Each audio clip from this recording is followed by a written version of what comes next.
গত কয়েক মাস ধরে রাজধানীর মতিঝিল এলাকায় হত্যাচেষ্টা সহ বিভিন্ন জায়গায় অপরাধ কর্মকাণ্ড বেড়ে যাওয়ায় জড়িতদের ধরতে মাঠে নামে আইনশৃঙ্খলা বাহিনীর সদস্যরা।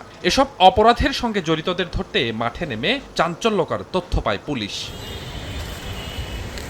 শনিবার ডিএমপি মিডিয়া সেন্টারে সংবাদ সম্মেলনে পুলিশ জানায়, বেশিরভাগ অপরাধের সঙ্গে জড়িত মতিঝিল এলাকার শীর্ষ সন্ত্রাসী তানিম রেজা বাপ্পি ও তার সহযোগীরা। শুক্রবার অভিযান চালিয়ে বাপ্পি সহ তার 5 সহযোগীকে গ্রেপ্তার করে পুলিশ। তাদের কাছ থেকে উদ্ধার করা হয় 3টি বিদেশি অস্ত্র। পুলিশ জানায়, বাপ্পির বিরুদ্ধে রয়েছে রাজধানীর কয়েকটি থানায় 7টির মতো মামলা।